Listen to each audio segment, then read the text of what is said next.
The cargo ship Horizon's Edge moved slowly through the darkness of space. It was an old ship, not pretty to look at, but it worked well. Captain Park Do-hyun stood on the bridge and watched the stars pass by through the main window. He had been a captain for 15 years, and he knew every sound his ship made. Today, something felt wrong. "Captain, I am picking up multiple signals," said Lieutenant Yoon Ji-woo from her station. Her voice was calm, but Do-hyun could hear the tension underneath. "They are coming fast. Very fast." Do-hyun walked over to her screen and looked at the readings. His stomach dropped. There were 12 ships, all of them much bigger than the Horizon's Edge. They were Cavalry war vessels. The cavalry were one of the most feared species in the galaxy. They were tall, almost 3 meters high, with hard shells covering their bodies like insects. They had 4 arms and eyes that saw in all directions. For hundreds of years, they had conquered smaller species and added them to their empire. They believed that conquest was holy, that the strong must rule the weak. And now they were coming for a simple cargo ship. "Engineer Beak, get to the engine room," Do-hyun said into his communicator. "We might need everything you can give us." Beak Tae-ho's rough voice came back immediately. "Already here, Captain. I heard the alarms. What are we dealing with?" "Cavalry. 12 ships." There was a pause. Then Tae-ho said simply, "Understood." The main screen flickered, and suddenly a cavalry face appeared. It was Commander Vreth, and he looked at the humans the way someone might look at insects before stepping on them. "Human vessel," Vreth said. His voice was deep and harsh. "You will power down your engines and prepare to be boarded. You have 1 hour. If you do not surrender, you will be destroyed. This is not a negotiation." The screen went black. Ji-woo turned to look at the captain. "Sir, we cannot fight 12 warships. Our weapons are hidden, yes, but we are still just a cargo ship." Do-hyun was quiet for a long moment. He thought about his crew, 23 people who trusted him with their lives. He thought about his daughter back on Earth, only 7 years old. He thought about surrender, about what the cavalry did to their prisoners. "No," he said finally. "We do not surrender." Ji-woo stared at him. "Captain, the cavalry think humans are weak," Do-hyun said. "They've only seen our traitors and diplomats. They do not know what we really are. They do not know what we can do when we have no choice." He pressed a button on his console. Throughout the ship, hidden panels began to open. Weapons that looked like simple cargo containers unfolded into missile launchers and energy cannons. The Horizon's Edge was not just a cargo ship. No human ship was just what it appeared to be. "All hands, this is the captain," Do-hyun announced. "We are going to fight. I will not lie to you. We will probably not survive, but we will make them remember us. We will make them afraid. Prepare for battle." In the engine room, Beak Tae-ho smiled grimly. He was 62 years old and had served in 3 different wars before becoming a ship's engineer. His body was covered in scars from those conflicts. He knew what the captain was asking, and he was ready to give it. "Come on, old girl," he whispered to the ship, patting the engine housing. "Let us show these bugs what humans are made of." The cavalry did not expect what happened next. The Horizon's Edge did not run. It did not surrender. Instead, it flew directly at the cavalry fleet at full speed. The humans were using an old tactic from Earth's ancient naval history, when small ships would charge at larger enemies to get close enough to cause damage before they could be destroyed. Commander Vreth watched in confusion. What are they doing? This is madness. His second officer shook his head. They are humans. They are known to be weak and foolish. Perhaps they hope for a quick death. But then the cargo containers opened, and missiles began to fly. The first cavalry destroyer was hit before anyone could react. Two missiles struck its engine section, and the ship broke apart in a massive explosion. The second destroyer tried to turn, but the Horizon's Edge was already past it, firing everything it had into the ship's weak points. Jiwoo's hands flew across her console. She had studied Earth's military history since she was a child. She knew tactics from submarines, from fighter planes, from ancient cavalry charges. She applied all of it now, finding weaknesses in the Calvary formation, directing fire where it would hurt the most. Third ship shields are failing, she reported. Targeting their bridge. The third destroyer went dark as its command center was destroyed. Commander Vreth was screaming orders now. He could not believe what was happening. 3 of his ships were destroyed or disabled, and it had taken less than 10 minutes. This was impossible. These were supposed to be weak traders. All ships, focus fire on that vessel. Destroy it now. The remaining cavalry ships finally coordinated their attack. The Horizon's Edge shook as energy beams hit its hull. Fires broke out on multiple decks. Crew members were injured. The ship began to fall apart around them. But still, they fought. Beak Taiho held the engines together with determination and spare parts. Every time something failed, he fixed it. Every time the power dropped, he found more. He worked until his hands were burned and bleeding, but he did not stop. On the bridge, Do-hyun watched his crew fight with everything they had. He was proud of them, prouder than he had ever been of anything. "Captain," Jiwoo said quietly, "we have lost main weapons. Shields are gone. We cannot continue." Do-hyun nodded. He knew this was the end. But he also knew they had done something amazing. 3 Calvary warships destroyed by a single cargo vessel. The galaxy would hear about this. He opened a channel to all frequencies, making sure everyone listening would hear his words. "This is Captain Park Do-hyun of the human vessel Horizon's Edge. You wanted to see what humans do when cornered. Now you know. We do not surrender. We do not give up. We fight until we cannot fight anymore. Remember this day. Remember what 23 humans did to your fleet. And know that there are billions more like us." The cavalry boarded the crippled ship and took the surviving crew prisoner. Commander Vreth stood before Captain Do-hyun, looking at this small, bleeding human who had caused so much destruction. "You are insane," Vreth said. "You could not win. Why did you fight?" Do-hyun looked up at him and smiled, his teeth red with blood. "Because we are human," he said. "And this is what we do." The Grand Arena of Kelvos Prime was the largest structure on the planet. It could hold 5 million Kelvari, and today every seat was filled. Flags hung from every pillar, showing the symbols of Kelvari conquest. Music played from massive speakers, celebrating centuries of dominion over weaker species. High Executor Morith sat on a throne of black metal above the arena floor. She was the most powerful Kelvari alive, a warrior who had led 100 successful campaigns. Her shell was covered in the marks of her victories, each scar a story of enemies defeated. Today, she would add humanity to that list. Representatives from across the Galactic Confederation watched through holographic screens. Hundreds of species, some friendly to humans and some not, all wanted to see what would happen. The cavalry had promised a show. They had promised to demonstrate what happened to those who resisted their power. The gates of the arena opened, and the human prisoners were brought out. 20 figures in chains walked across the sand. They were small compared to the cavalry guards around them. They were thin from months of poor food. They were covered in the marks of their imprisonment. To the watching galaxy, they looked weak and broken, but they walked with their heads held high.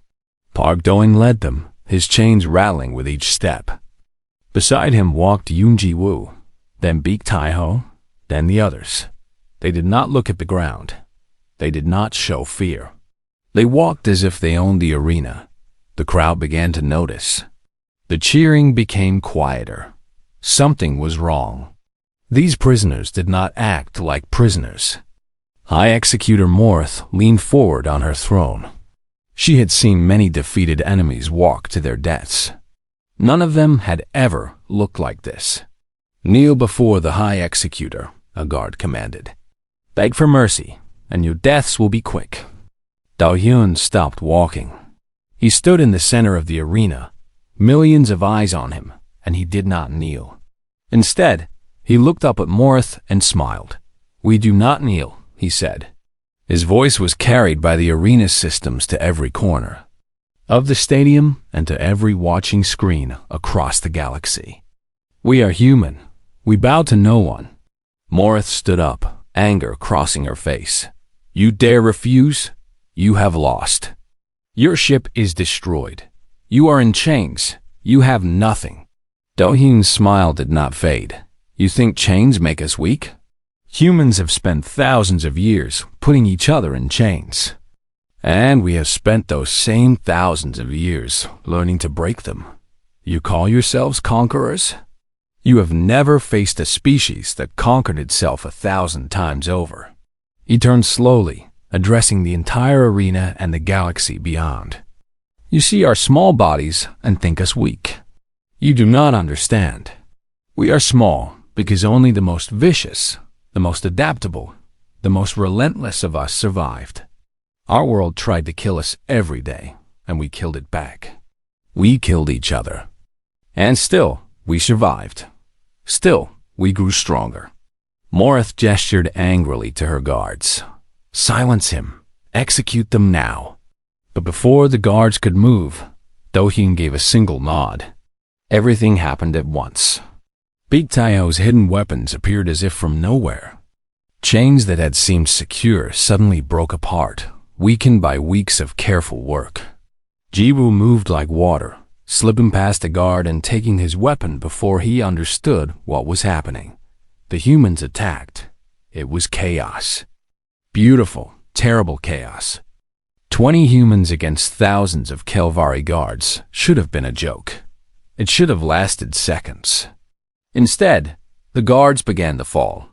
The humans fought with techniques from every martial tradition Earth had ever created. They fought with fists and elbows and knees. They fought with stolen weapons. They fought with a fury that the Kelvari had never seen before. Every human was a soldier. Every human was a weapon, but they could not have won alone. And they did not have to. High above Kelvos Prime, Admiral Cam Min-jae watched the chaos begin through his ship's sensors. He had brought 12 capital ships, a full quarter of humanity's entire navy, to rescue 20 prisoners. Many had called him mad. The Earth government had almost refused the mission. But Min-jae had insisted.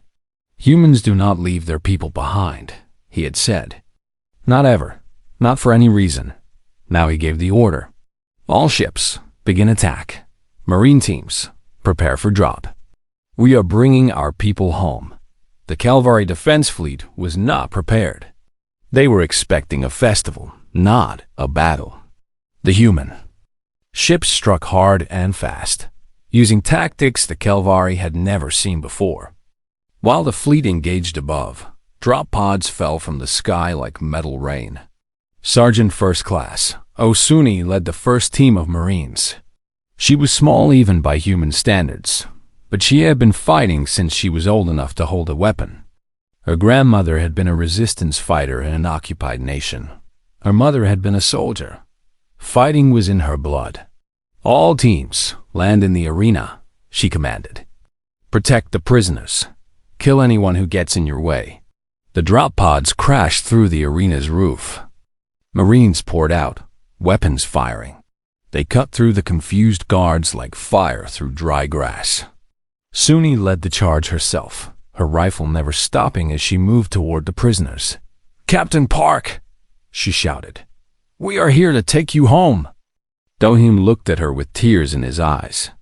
After months of captivity, after everything they had suffered, here was proof that Earth had not forgotten them. Here was proof that humans truly did not leave their people behind. About time, he said, managing a smile. We were just getting started without you. The battle raged across the arena. Morith's personal guards surrounded their leader, trying to get her to safety. But Jiwoo had studied the arena's layout. She knew every exit, every passage. And she had unfinished business with the High Executor. Moving through the chaos, Jiwoo worked her way toward Morith. Guards tried to stop her. They failed. She had spent months learning their weaknesses, and now she used that knowledge with deadly effect. Finally, she stood before the High Executor. Morith was taller, stronger, better armed. But Jiwoo had something Morith did not have. She had rage. Pure, focused, human rage. Your people tortured me for months, Jiwoo said. They tried to break me. They failed.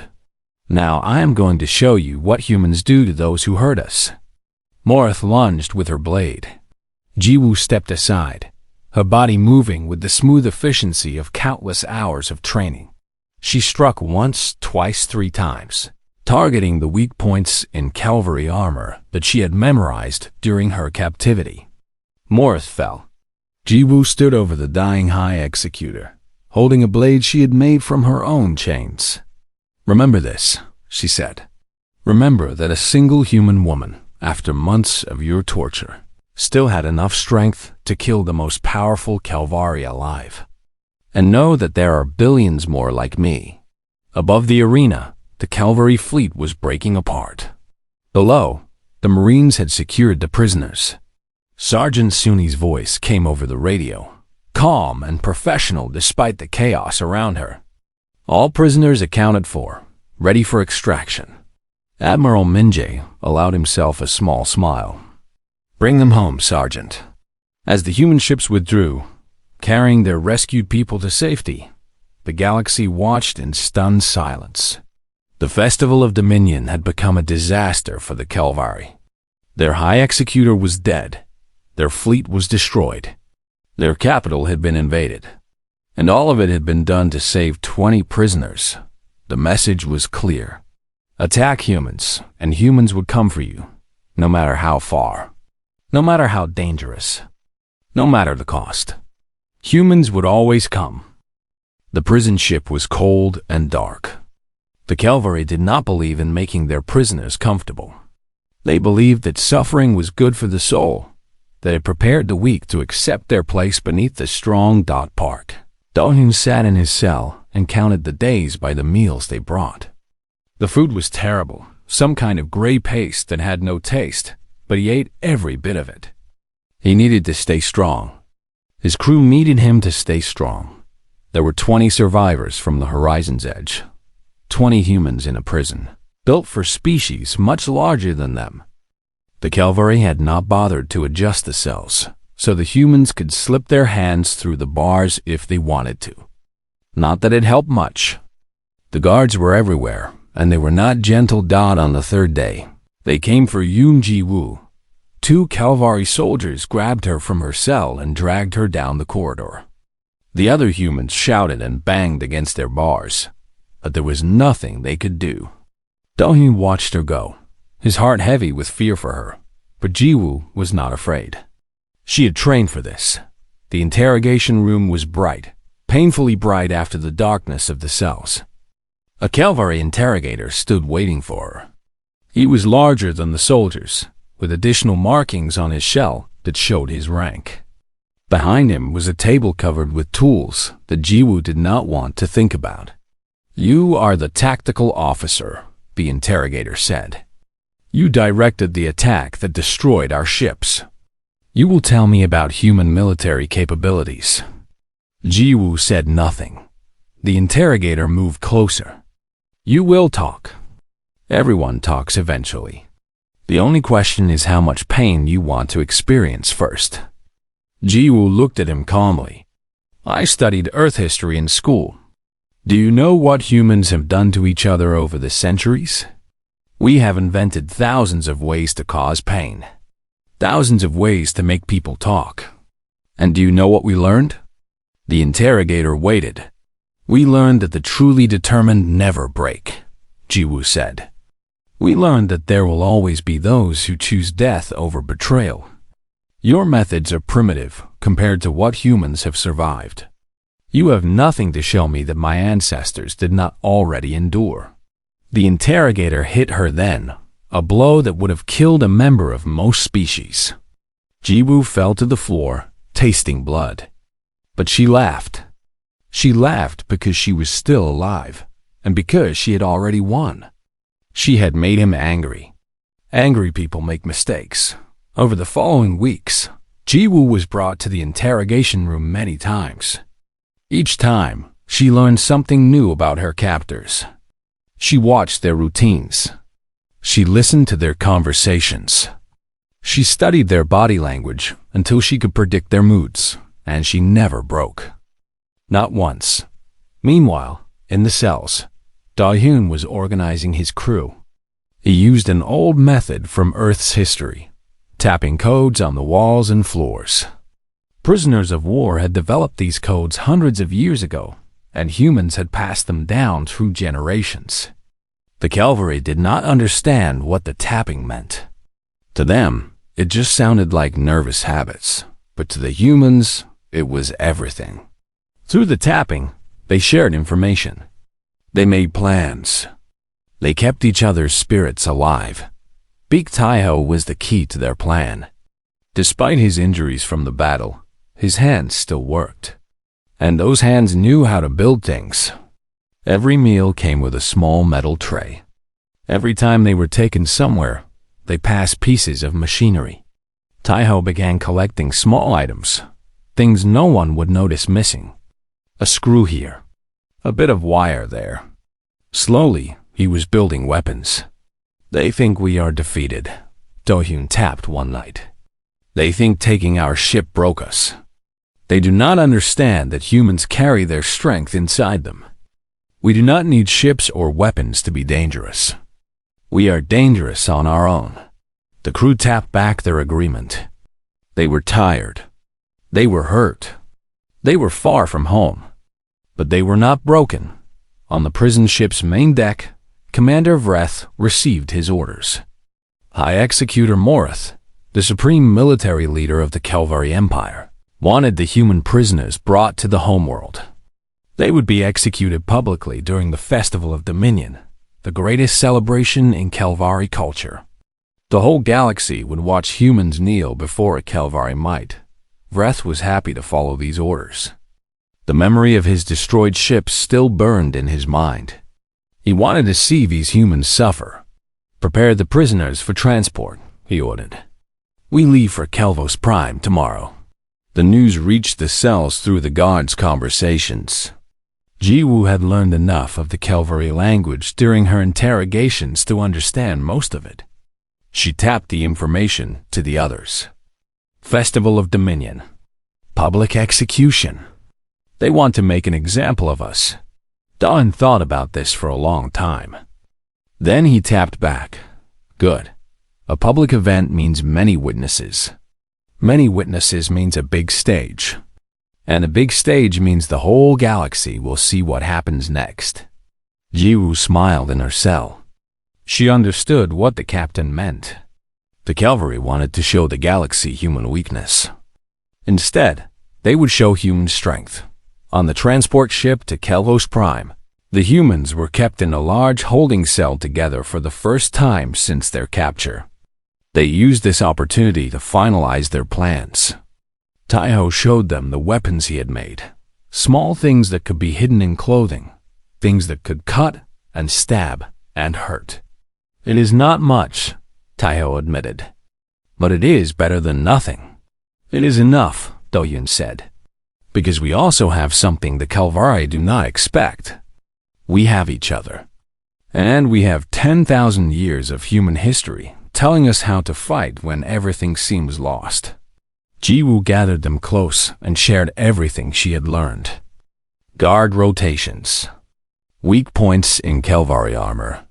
The layout of the arena where they would be executed, which she had seen in overheard conversations.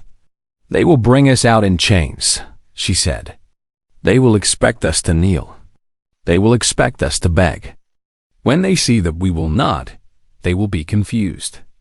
Confused enemies make mistakes. And when they make mistakes, we strike. The humans looked at each other. They were thin and tired and hurt. They had been prisoners for months. But in their eyes, there was something the cavalry had never seen and would not recognize until it was too late. There was fire dawn as the transport ship approached Calvos Prime. Part Doyen looked out through a small window at the alien world below. Somewhere down there, millions of cavalry were preparing to watch humans die. They were preparing to celebrate the conquest of another weak species. They had no idea what was coming. "Get ready," Dohyun told his crew. "Soon, we show them who we really are." The Galactic Confederation was in an uproar. In the 3 months since the attack on Calvos Prime, everything had changed. The Calvari Empire, once the most feared power in the galaxy, was falling apart. Species that had cowered before them for centuries suddenly found their courage. Rebellions broke out on a dozen conquered worlds. The great empire was crumbling like sand, but the Confederation Council was not celebrating. They were afraid. They were afraid of humanity. Ambassador Shin Yoonji walked into the council chamber with her head held high. She was a small woman, even by human standards, with gray hair and calm eyes. She had been a diplomat for 40 years, serving Earth in some of the most difficult negotiations in human history. But nothing had prepared her for this. The council chamber was a massive circular room, filled with representatives from over 200 species. Some were tall and thin. Some were short and wide. Some floated. Some crawled. The diversity of intelligent life in the galaxy was amazing, and today all of it was focused on one small human. "Ambassador Shin," the council speaker began. The speaker was from a species of peaceful herbivores who had led the Confederation for centuries. "You have been called here to explain your species' actions. The attack on Calvos Prime has caused great concern among our members." Yoonji nodded calmly. "I understand. Please ask your questions." The questions came quickly from every corner of the room. How did humans develop such capacity for violence? Why did you hide your military strength from us? Are you a threat to galactic peace? Should we fear invasion? Yoonji let them finish, then raised her hand for silence. The room slowly quieted. "I will answer all of your questions," she said. "But first, let me tell you a story." She pressed a button on her wrist, and a holographic display appeared in the center of the chamber. It showed Earth, a small blue planet circling an ordinary yellow star. "This is our home world," Yoonji said. "It is a beautiful place, but it has always been dangerous. Natural disasters, predators, disease. Our ancestors survived by learning to fight. They fought the environment. They fought the animals. And yes, they fought each other." The display changed, showing images from Earth's history. Ancient battles, medieval wars, modern conflicts. For 10,000 years, humans have been at war with themselves. We invented weapons that could destroy cities. We built armies that numbered in the millions. We killed each other by the hundreds of millions. And somehow, through all of that death, we survived. We learned. We grew stronger. The display showed the end of Earth's last great war, the peace that followed, the slow journey to the stars. When we finally reached space, we made a choice. We chose to be peaceful. We chose to be traitors and diplomats. We showed the galaxy our kindness because we wanted to be kind. We hid our violence because we were ashamed of it. She looked around the room, meeting the eyes of species after species. But we never forgot what we were. We never forgot what we could do. Every human ship carries hidden weapons, not because we want to fight, but because we know that sometimes fighting is necessary. Every human child learns our history, the good and the bad. So they understand both the beauty and the horror of our nature. The Kelvari representative, a young commander named Vreth, who had survived the Battle of Calvos Prime, stood up. You admit that you deceived us. You pretended to be weak. Yunji looked at him without fear. No, we were never weak. We simply chose not to show our strength. There is a difference. A person who knows how to kill but chooses not to is not weak. They are controlled. They are disciplined. They are, in many ways, the most dangerous person in the room. She turned back to the wider council. You ask if we are a threat to galactic peace. The answer is no. We have no desire to conquer. We have no need for empire. We learned long ago that conquest only brings more war, more death, more suffering. We want to trade. We want to explore. We want to live in peace with our neighbors. But, she continued, her voice hardening, we will never allow our people to be harmed without response. We will never surrender when attacked. We will never kneel before those who seek to destroy us. If that makes us dangerous, so be it. We would rather be dangerous and free than safe and enslaved. The chamber was silent. Yunji let the silence stretch, then continued. The cavalry attacked a cargo ship. A cargo ship? They captured our people and planned to execute them publicly.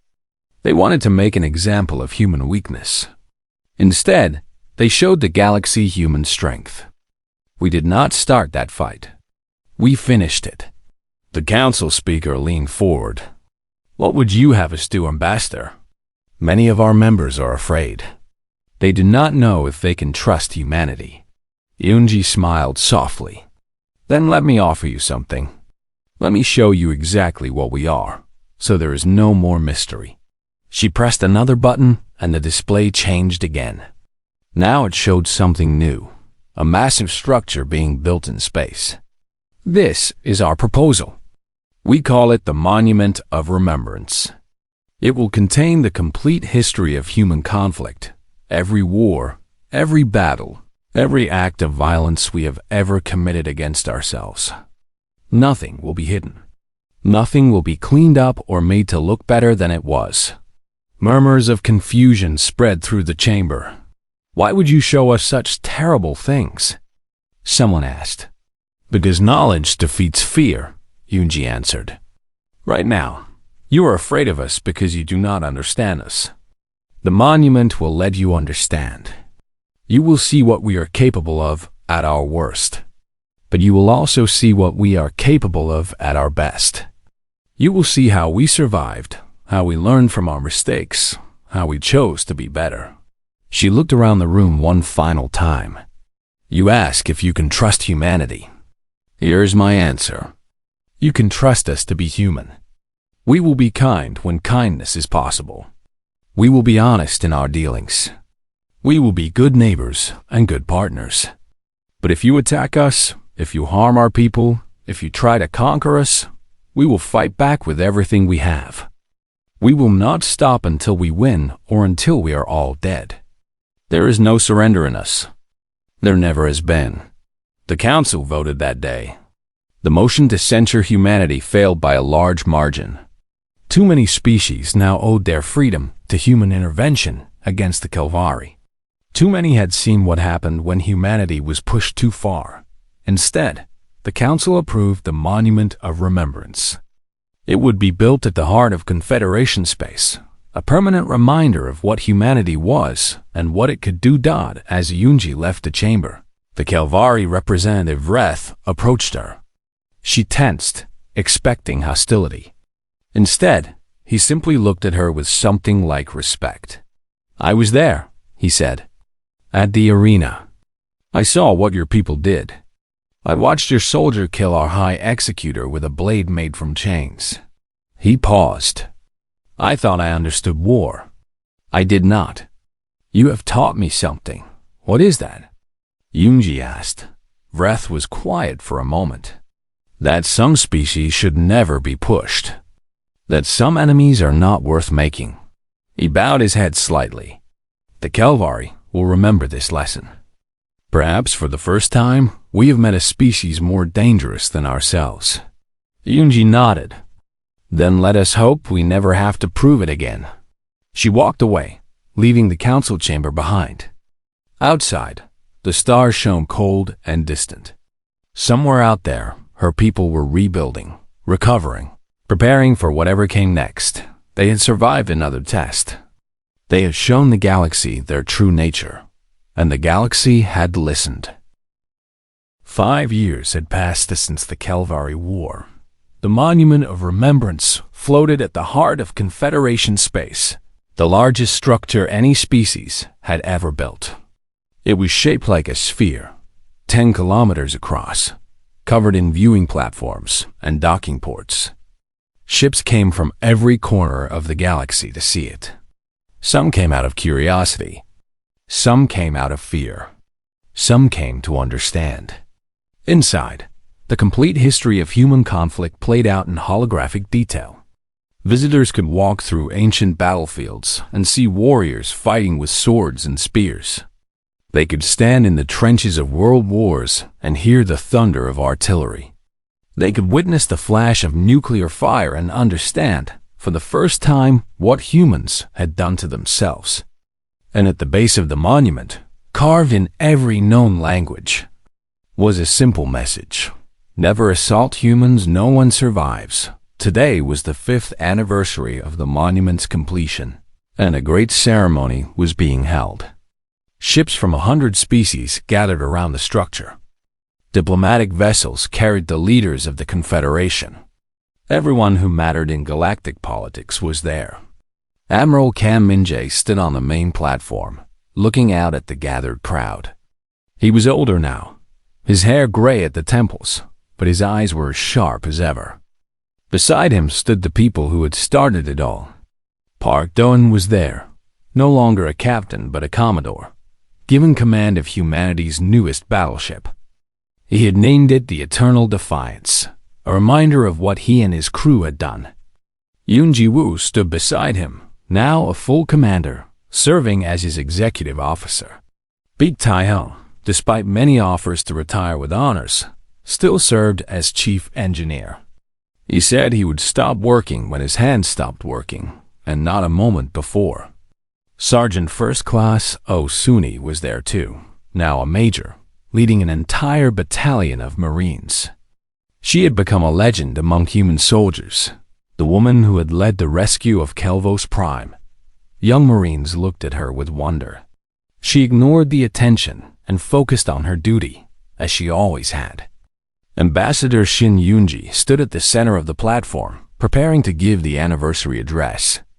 The years had added more gray to her hair, but her voice was as strong as ever. 5 years ago, she began. This monument did not exist. 5 years ago, many species in the galaxy saw humans as weak, as prey, as easy targets. 5 years ago, the Calvary Empire believed they could destroy us with a single fleet. She paused, letting her words sink in. They were wrong. The crowd was silent. Every eye, every sensor, every attention was focused on the small human woman. Today, we gather not to celebrate war, but to remember its cost. Inside this monument, you can see every conflict humanity has ever fought. You can see the millions we have killed. You can see the cities we have destroyed, the civilizations we have ended, the horrors we have created. She gestured at the great sphere behind her. We built this monument not because we are proud of these things, but because we refuse to hide from them. We are human. This is our history. These are our ancestors. And if we forget what they did, we might do it again. She turned to face a section of the crowd where a group of Calvari sat. Among them was Kareth, son of the slain High Executor Morith. He had come today to make peace, to end the hatred between their species. The Calvari called us prey, Yunji said. They thought our kindness was weakness. They did not understand that kindness and strength can exist in the same heart. They did not understand the most dangerous creature in the galaxy is one that chooses peace but is capable of war. Kareth stood and walked forward. The crowd tensed. Humans and cavalry had not spoken publicly since the war. No one knew what would happen. Kareth stopped before Park Do-yoon and bowed low. "My mother believed humans were prey," he said, his voice carrying across the platform. "She was wrong. You are not prey. You are not even predators. You are something this galaxy has never seen. You are survivors." Do-hyun looked at the young Calvari for a long moment. He thought about his crew, the months of captivity, the friends he had lost. He thought about the rage he still carried inside him, the anger that would never fully go away. Then he extended his hand, a human gesture of peace. "We do not want war," Do-hyun said. "We never did. But if war comes for us, we will not stop until we win or we are extinct. There is no other option for humanity. There never has been." Kareth took the offered hand and shook it. In that simple gesture, watched by billions across the galaxy, peace was made. Ambassador Yoonji smiled and turned back to the crowd. "Let this day mark a new beginning," she said. "Let the warning carved on this monument be a promise, not a threat. We will be good neighbors. We will be honest partners. We will share our knowledge and our trade. But we will also protect ourselves and our allies with everything we have." The ceremony continued with speeches and celebrations. Ships performed formations in the void. Music played. Representatives of different species talked and laughed together. For a moment, the galaxy felt at peace. As the day ended, Park Do-yoon stood alone on an observation deck, looking at the monument. Ji-woo found him there, standing in silence. "What are you thinking about?" she asked. Do-hyun did not answer immediately. He watched the lights of the monument cycle through the history of human conflict, showing the endless parade of wars and warriors. "I am thinking about my daughter," he finally said. "She is 12 now. She asked me about the war, about what happened to us. I do not know what to tell her." Ji-woo stood beside him. "Tell her the truth. Tell her that we were captured by enemies who thought we were weak. Tell her that we refused to break. Tell her that our people came to save us, no matter the cost. Tell her that we survived, because that is what humans do." Do-hyun nodded slowly. "And if she asks if it will happen again?" Ji-woo looked out at the stars, the countless worlds where countless species lived. Some were friends. Some were enemies. Most were simply strangers, going about their lives in the great darkness of space. "Tell her the truth about that too," Ji-woo said. "Tell her that we hope it never happens again. Tell her that we work every day for peace, that we try to be kind, that we want nothing more than to live in harmony with our neighbors." She paused. "And tell her that if someone does attack us, if someone tries to destroy us, we will fight back. We will fight with everything we have. We will fight until we win or until we are all dead. Because that is what humans are. That is what we have always been. Survivors. Fighters. The species that would not die." Below them, the warning on the monument glowed in the darkness. "Never assault humans, no one survives 100 years later." A young Calvari scholar named Vethra completed her study of human military history. Her conclusion, read by millions across the galaxy, explained what her ancestors had learned the hard way. Other species evolved to survive their environments. Humans evolved to survive each other. This is why the warning stands. Not because humans are cruel, but because they are relentless. Not because they seek war, but because they refuse to lose one. The galaxy's greatest mercy is that humanity chose peace. Its greatest fear should be giving them a reason to choose otherwise. The warning remained at the heart of galactic civilization. It was studied by military leaders and taught to children. It became part of the common knowledge of the galaxy, as basic as the laws of physics or the locations of major trading routes. And across the stars, humanity continued, building, exploring, trading, hoping that the warning would never need to be proven again. But ready, always ready, if it did. Because that is what humans are. That is what they have always been. And that is what they will always be. Survivors.